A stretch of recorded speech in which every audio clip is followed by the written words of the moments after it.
Hello, my name is Jordy Izzard, and I am Senior Associate Director of SAIS Alumni Relations.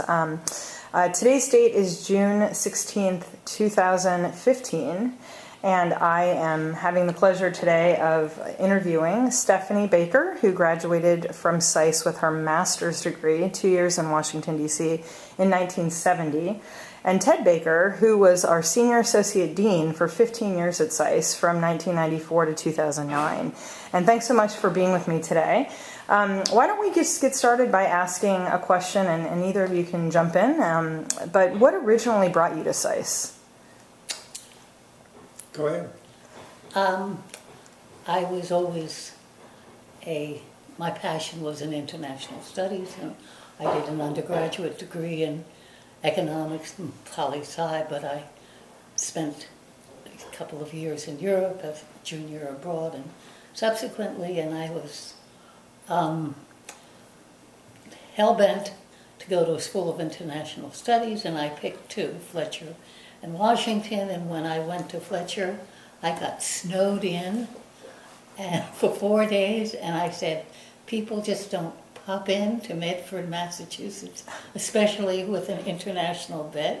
Especially in the wintertime.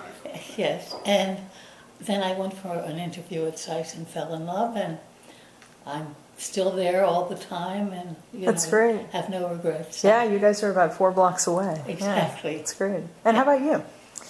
Well, I was in the Navy after I graduated from the Naval Academy, and so I had, I guess, it was 35 years, 35 years in the Navy. Was retiring, and I heard about the position at SAIS, and Paul Wolfowitz, who was in contention at that time to be dean, also knew me. And so he got very excited about it, and then he said, but Ted, you have to go through this academic procedure of selection. And so I did all that. So it was a great experience, and I love that I spent that amount of time, and I think I accomplished a lot. Yeah, that's great. And we'll talk a little bit about that, about your time here. Tell me a little bit about, I guess, Stephanie, what it was like to be a student at SAIS. What are some of your memories? Well, I think the student body is wonderful because everybody is a graduate student to begin with, and they all have an interest in international studies, and they're from everywhere. They're animated and loving of their countries and interact together beautifully. That's the basis of the school, I think, is the students. The professors were terrific in every area. I switched areas a couple of times, but I always ended up in economics. I have my master's in international economics, and it was, it didn't feel like a school. It felt like a camaraderie, almost an embassy. You had all these people from so many places and so many backgrounds that you learned so much from the professors, from the administrators, and from the students. And that was a very harrowing time. We had a teach-in during 1969, and we did lots of things anti-Vietnam, including a sign which we put on the 2 big walls that said "Stop the War," and threw red paint, and I was the artist who did that, and it was on the cover of Time. Wow. And along with many other issues which also showed schools and the turbulence during the time, and we just meshed, and we were my best friends come from SAIS. Interacted with them all my life and will forever. Are there professors that you remember in particular? I guess Isaiah Frank was my mentor, my dean, my don, and he was terrific. He, guided me in the right direction. Larry Krauss was the all-time most understandable economist and helped me through many, many of my subsequent positions and made me learn economics as a basic thing in my core. I had several French teachers, which I've probably repressed their names, as that's always the hardest thing to do at SAIS, although I spoke a couple of languages. I chose to do French because I had spent a lot of time in Geneva. And there'll be things that'll pop up, and if I remember, if you'll allow me, I'll Sure. come back to you. Absolutely. Tell us a little bit. You were there as an administrator for 15 years, so Yes. tell us about your experiences at SAIS. Well, first of all, I loved being there, really for two reasons. One, I liked the faculty and I liked the staff. They're very, very competent. But above all, I liked the students. You know, the students were mature. They're not undergraduates, they're graduate students, and they're bright as a whip, and I just enjoyed every moment that I had with students. So I just thoroughly enjoyed it. I think I was making an impact. That was a big part of it, and just loved every minute I was there. Great. I can Yeah, remember when he would come home with a smile on his face, he would have spoken or had meetings with students that day. Oh, And in that's fact, I great. said that. If I met with staff and professors, it wasn't such a good day. Well, I mean, it wasn't so bad, but if I met with students, then I loved it. And as Seth says, I would come home with a big smile on my face. And not in your favorite day wasn't the biannual faculty finance meeting? No. I'm going to excuse myself one second. Oh, sure. And I'm just going to ask if you guys cannot touch the table when you're talking because it's shaking the camera. Oh, really? No, it's fine. Okay. Yep. So tell me a little bit more about your job there and what you did sort of day to day and how that evolved. I know you did different pieces. Well, I came in as a dean, and I came in about the same time that, well, a little bit before Paul Wolfowitz. But so I knew what I was joining in terms of the school, but I also knew the people that were coming in, at least the one in the leadership position, Paul. So that was, I knew what I wanted to do, and I was allowed to do it. It was a great arrangement. That's great. That's great. And tell me a little bit more about when you graduated from SAIS in 1970. Tell me about your career trajectory from there. Well, I had a brief stint on Wall Street, which I am repressing. That wasn't my thing, and subsequently... How long were you there? About a year. Okay. Then I came back to D.C. And went to the Brookings Institution, where in fact I met my husband. I wondered about that. Okay. And subsequent to that, the story is quickly this, that I was at a round table because my boss, who I was doing the book on trade adjustment assistance with, his name was Chuck Frank, wasn't able to get down. It was snowed in, and I was the only woman there, and Henry Owen, my boss, said, "You have to go in." And so I arrived, and all these guys from the Wall Street Journal and the New York Times and all these reporters were filing in, and I said to my next door neighbor, it was either Charlie Schultz or Larry Krauss, "I can't do this." He said, "Yes, you can. Just pretend it's like your Oleros at SAIS." And then Eric Severide walked in, and I said, "This is ridiculous." He was the major commentator on CBS.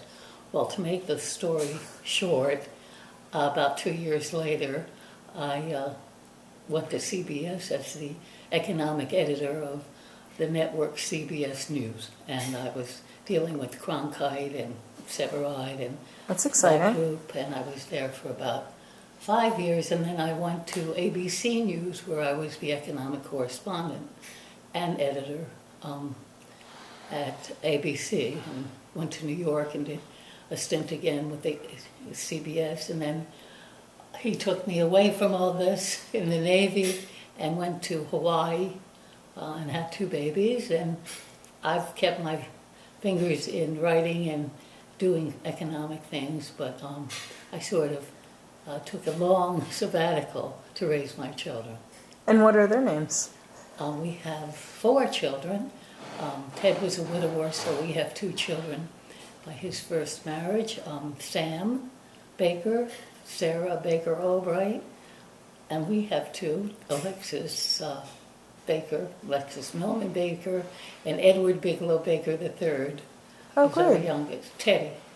And they're all doing very well, and none of them went into international affairs.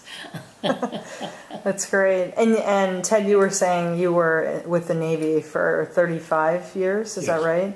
Before you started at SAIS. And when you finished at SAIS, did you retire, or was there more to your When I career finished after the that? SAIS, yes. No. I mean, you had 34, 35 years, and then 15 years, and pretty soon you've got 50, which is a good Of course. work experience. But I wouldn't be surprised if you were still going. Well, so I'm still active, don't yes. get me wrong. And what are you all doing now to stay active? Yeah. We've just moved back into the city, which is, during his tour in the Navy, we moved a lot.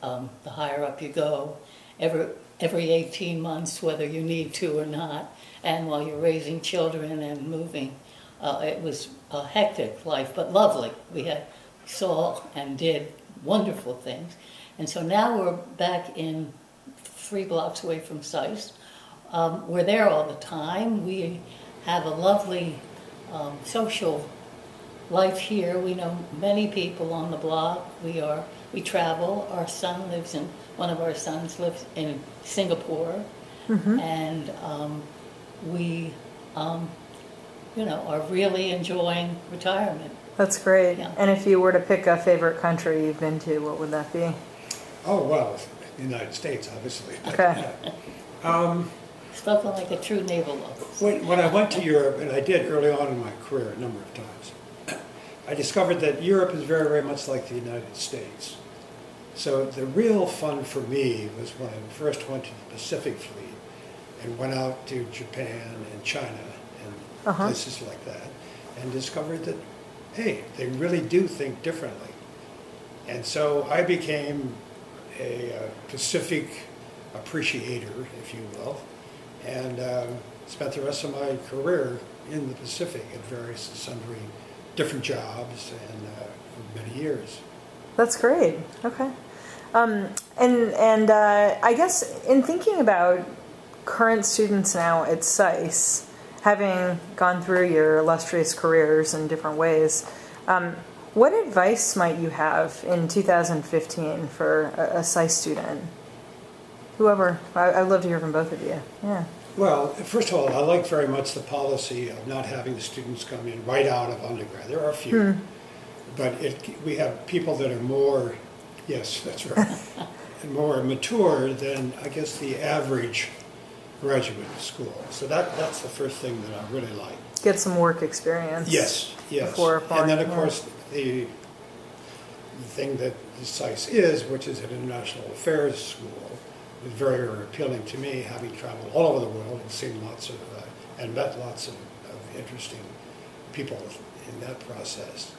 So that SAIS was kind of a natural home for me. I mean, I love the faculty, I love the students, I love the kind of material that I was working with, and it was great. When he first started to work there, he said, I feel like I have a ship again, because once you're an admiral, you have many ships, but really none. You're not the captain of your Any own one, ship. yeah. And this was ship size with the same amount of people, and the young students he perceived as his wardroom, which he would constantly make an association with. But he's a very good leader and a very good boss from what I hear. And so he worked, there was a seamless change. He'd even come on like a, gun, the guns full loaded. They loved him very much at SAIS. People always Absolutely. still tell Yeah, me they that. still talk about you with Yeah. all good thoughts. Yeah. Well, that's nice. Yeah, absolutely. And what about you? What advice might you have for a current student today?